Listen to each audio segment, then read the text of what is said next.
Hey everyone, Adrian Morrison here, and in this video I want to talk about broad targeting. Now, this is a targeting type that most other advertisers would advise against. However, I'm here to tell you that broad targeting can absolutely crush it on your campaigns. But you have to do it the right way. You have to be educated on when to use broad targeting. You know, there's different phases of Facebook advertising when you begin. Like I've said in an earlier video, you're at the infancy. Your account is a baby. You have no data. You have no experience. You have nothing to basically go off of. You got to start somewhere, right? And as you do more, gain more experience, get more data, your ads kind of become more intelligent because of the way that we do everything. And they start to make better decisions. So you can broaden out a little bit. And I mean, you can do some amazing things, but you have to do it the right way.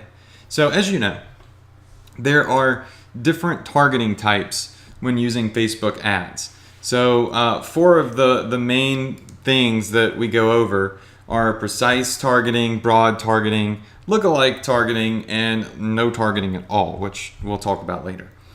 In this video, we're going to go over broad targeting. But right now, what you're looking at are the phases of targeting.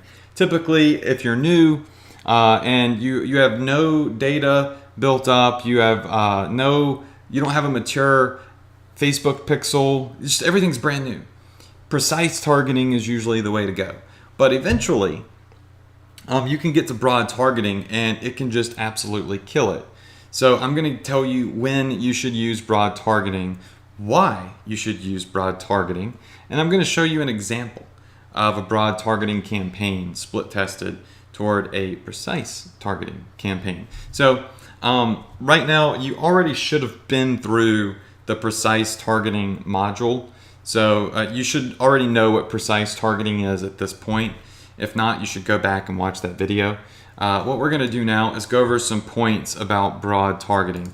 So number one is broad targeting means you are hitting massive audiences. So you're hitting broad keywords that render very large audiences. I consider large 3 million people and above. The great thing about these types of audiences, scalability is almost unlimited because you're targeting such a large group of people that it's just your ad can last forever. I have ads targeting very broad communities of people that have gone for over a year now. They've literally been running for over a year and they're still profitable. It's amazing. Now, of course, broad targeting sometimes can mean lower conversion rates because, I mean, the broader you get, the lower quality the traffic starts to become in some cases. And that's why a lot of guys that teach Facebook marketing say, don't target broad, target precise. But there's always pros and cons to everything, right? Everything has a pro and a con. And I'm here to tell you, after doing an insane amount of revenue using Facebook ads, I know exactly when you should leverage broad targeting campaigns, and they can be absolutely massive. The sky is the limit with these, and in some cases, they might perform better than very precise targeted campaigns. But that's only if you do it based off of what I'm going to show you here, okay? Now, let's talk about why broad targeting might have a slightly lower conversion rate. Not guaranteed, not always, but typically. So, you have this thing called likers by association. A good friend of mine, his name's Matt, kind of came up with that term, and I really just like the term. It explains everything perfectly, all right? In the broad keywords, which I'm going to show you an example of, you're obviously going to be hitting some people that really don't care about whatever the keyword is that you're targeting. My mom used to tell me when I was younger, and my dad, that when I was out with my buddies, I never got into a lot of trouble. I had terrible grades in school, but I never got into trouble. I was just always a pretty good kid. Mostly because if I got in trouble, I knew my mom would take away my car, and I did not want to lose my car. So I stayed out of trouble. But I found out very quickly that if I was around other kids that got in trouble, I was still punished. I still got grounded. I still lost my car. And I would tell my mom, well, I didn't do it. Why would I get in trouble? And why am I getting in trouble? Why am I grounded? And she said, because you're guilty by association. You were hanging around them. You should have known better than to be around those kids. You should have left the party. You should have left the whatever. And you shouldn't have been there because, if the police ever showed up and you were in the group, you would be guilty by association. And that always really made me scared to hang out with people that were, bad news. So I never did. Well, anyways, same thing applies with Facebook, but it's called liker by association. Let me give you a real solid example here. If you have somebody that is a friend on Facebook that's in law enforcement, that's in the military, that is a firefighter or an EMT, a doctor, something like that, that makes posts. Let's just say firefighter, okay? Let's say you have a friend that's a firefighter, and he makes a post of an image of a house that was burning down, that was really bad, and says under it, ran into this house, saved, the 5 people in this family. They barely made it out. Say prayers for them. So thankful that we were able to get here in time. Hashtag firefighter. Hashtag, fire department, and so forth. Okay, so you have a friend that made that post. Would you like it? If they made that post and you saw it in the Facebook newsfeed, would you press that little button that says like? Probably so. Now, why would you like a post that has to do about firefighting if you're not a firefighter and you really don't care to be a firefighter? Probably because you were supporting your friend because they just did something freaking amazing, right? You're supporting them, you're proud of them. You do this all the time. You like posts that your friends share on Facebook that you really don't care about. You're just supporting your friend. You're not a avid firefighter niche lover. You're just supporting your friend because they did something amazing, right? And what happens is when you like posts and you like pages and stuff like that have to do with certain niches, you are thrown into a pool of likers by association. Generally, these people end up in broad targeting keywords because it's kind of like anybody that's even vaguely associated with this keyword is thrown into the target audience. That's called likers by association. And that's why sometimes these broad keywords can have lower conversion rates because you're not really hitting the passionate people that are just mega passionate about firefighting or mega passionate about hairdressing or mega passionate about CrossFit or weightlifting or nursing or whatever it may be. You're also hitting their friends that have liked their posts, right? Usually these are going to be more generic targeting keywords. So very generic keywords like nurse, firefighter, firefighters, fire department, fire truck. These are all very generic keywords. Also, typically, broad targeting keywords will have capital letters. They'll start with capital letters, okay? So another way, aside from it being generic, is that it's usually going to have capital letters, all right? And broad targeting keywords are going to be best paired with mature conversion pixels and the ad objectives with Facebook called website conversions. So if you're using broad targeting keywords, you can really crush it with these generic, very high volume keywords if you're using an optimized for conversions Facebook ad and you have an account that you've sent a decent bit of traffic through, a conversion pixel that's learned, who your buyers are. And, a buyer is a buyer is a buyer. Facebook starts to know who buys and who does not buy. It doesn't even have to be niche specific, right? It's just some people are avid spenders on Facebook. Some people don't click ads and don't buy anything. So over time, your Facebook account learns who that is. The only way for that to happen is experience and time, right? Time and traffic.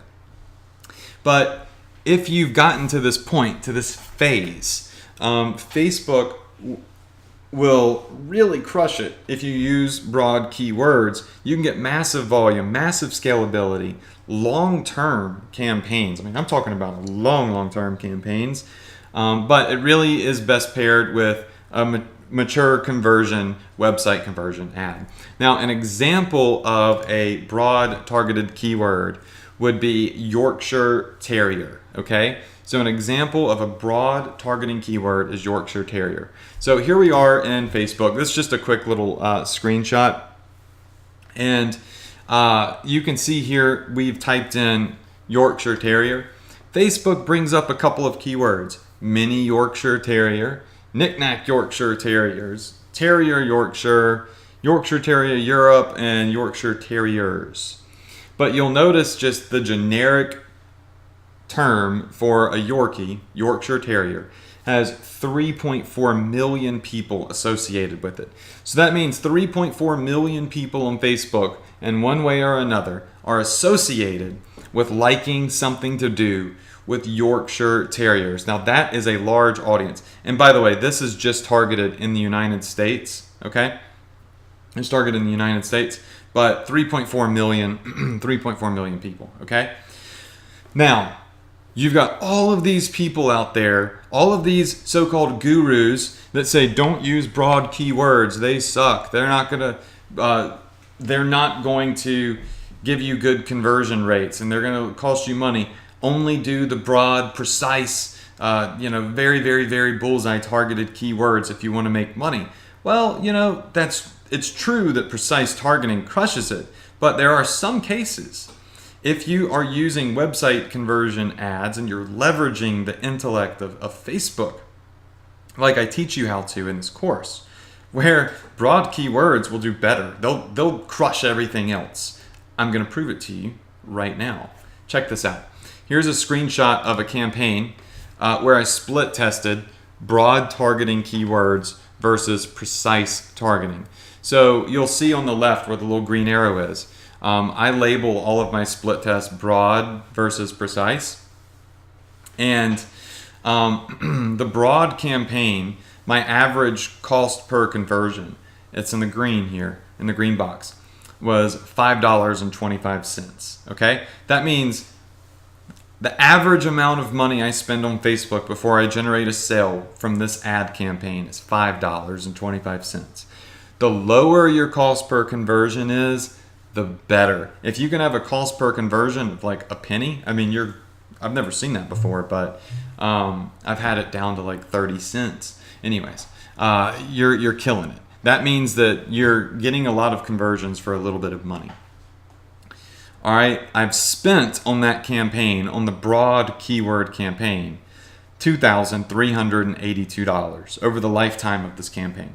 Okay, and I've made, where it says registration, I have earned $7,707. So I've spent $2,300 to make $7,700, and you can see I'm targeting 7 million people, a very, very broad audience. Okay, now below it is a precise campaign using precise keywords. So instead of using like Yorkshire Terrier, I'm using something like I love my Yorkies, owned by Yorkies, online Yorkie club. These are very specific, precise, and passionate keywords with smaller audiences that I pull together. Still crushing it. Spent $2,000 and made $5,000. But the broad one is performing better. The ROI is higher with the broad campaign. And guess what? I have more than double the audience that I can advertise to. That means there's more people to show my ad to. This ad's going to last for a longer period of time, and I'm able to scale it. It's going to be consistent. I'm leveraging Facebook's website conversion ads with this, and I mean, it's just doing really, really well. So broad keywords are great if you use them at the right time and with the right product, okay? Remember, there's phases and the types of targeting that you should use. Obviously, you start out with precise targeting if it's a new niche or a new product that you're unsure of. But once you start to get it to convert, you can start testing out some of these broad keywords, and you might find that your conversions are better because Facebook starts to learn who your buyers are and starts to cherry pick them out of that broad audience. Okay, so what we're going to do now is we're going to go inside of Facebook and we're just going to mine some broad keywords, okay? We're just going to go over some different types of broad targeting and broad keywords. So let me just go into Facebook ads. Okay, so here we are in Facebook ads. I already have it to the point on where we can create our targeting audience. So if I scroll down here where it says detailed targeting, this is where we can start putting in our keywords. Now, to give you an example of what we just went over, we've got Yorkshire Terrier. I'm gonna type that in, and of course I should probably spell it right. Yorkshire Terrier. Okay, so that keyword is a broad keyword that hits 3.4 million people. Okay, 3.4 million people. Very, very broad keyword. We've got, let's say, Yorkie. All right, so you see some of these, they're smaller audiences, especially ones with like the explanation points, Yorkie poo, I love my Yorkie. They're not really small. Some of them have 200,000-300,000 people that they're targeting, but they're precise. So if you're looking for broad keywords, you're not for a specific niche, you're not often going to find a massive pool of broad keywords. You're usually only going to find 2 or 3. Here's another example. Grandparent. All right, so grandparent is an interest. It's got 87 million people attached to it. Remember, this is going to have likers by association. So it's probably going to have grandchildren. It's probably going to have sons and daughters. These are people that are, maybe liked a post that their grandma or grandpa made, or maybe they made a post about how they appreciate their grandparents. But it's a very broad interest, okay? A very, very broad interest. So let me make sure I got all genders. If I come in here and I click on grandparent, we're targeting 18 plus year olds in the US. We hit 18 million people. Now, obviously, you cannot be a grandparent, at least that I know of, if you're 18 years old. So if you want to really make sure you're hitting just grandparents with this broad keyword, you can come over here to the age groups, and I would say maybe target 50 plus year olds. And it goes from 18 million to, look at that, we just got rid of 11 million people.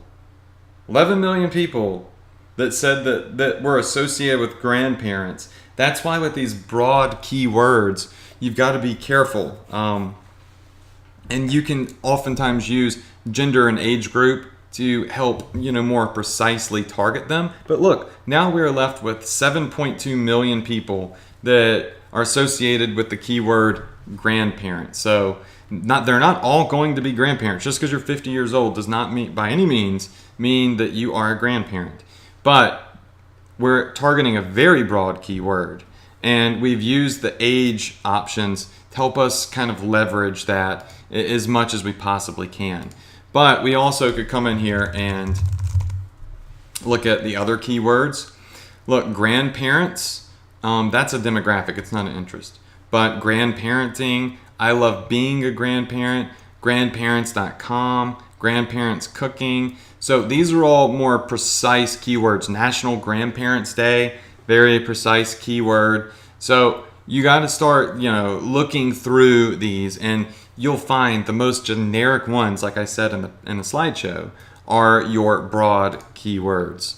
All right, so let's look at another niche for another like keyword that's broad. How about nursing? Let's say that you're trying to target nursing.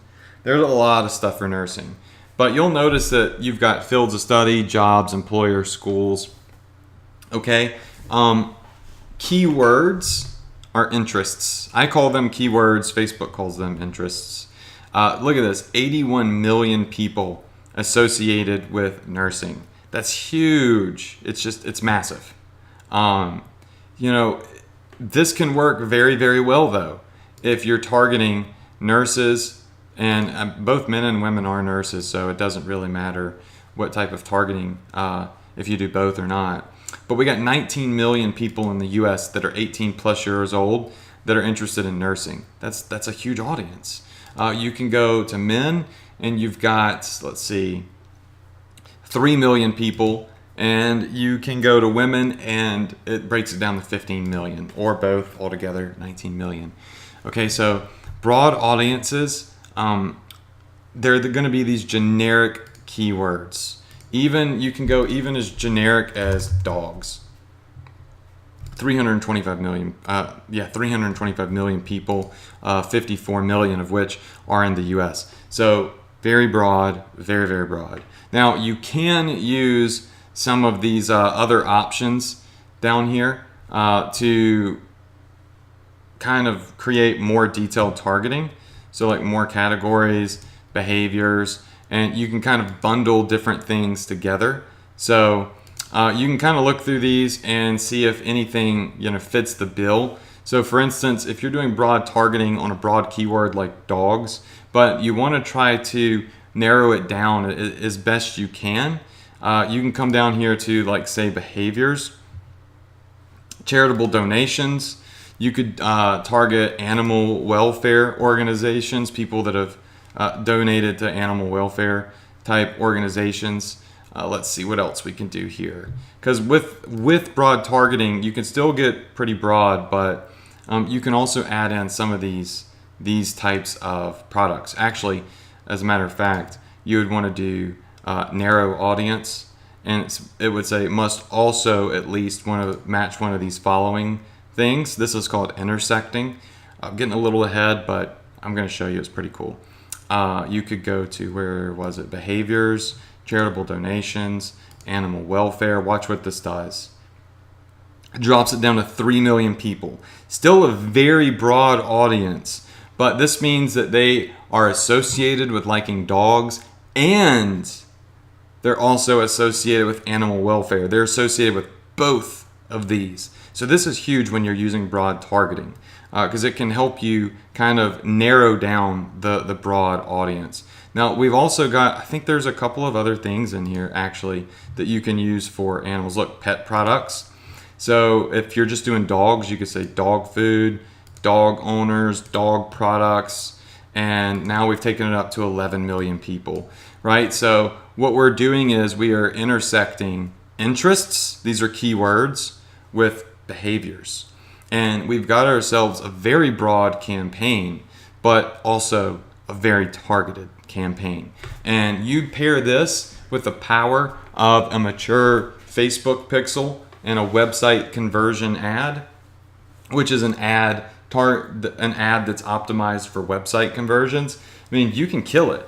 This is like my secret weapon right here. People are like, how the heck do you do it? How do you target very broad audiences and still manage to have such high ROI? And it's because I come in here and I utilize the tools that Facebook gives me.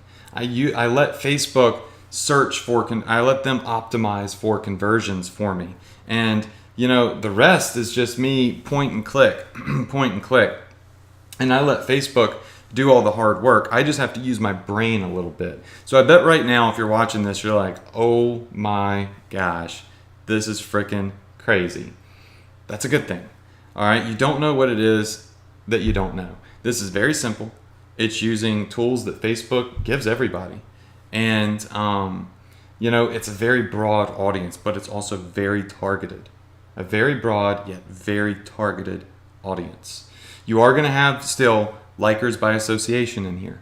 But as you can see from the slideshow, these types of campaigns can absolutely destroy at very high return on investment. So do not let anybody tell you that you should not use broad keywords, because I am living proof that if you use it the right way, you do it the right way at the right time in the phases of targeting, then you can absolutely kill it with these types of broad targeted campaigns.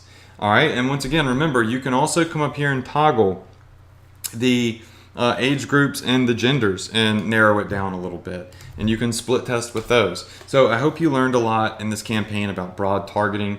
That really sums it up. I know that if you use this strategy, it's just going to help you take it to the next level. So go ahead, get started, or go ahead to the next video and you can learn some more.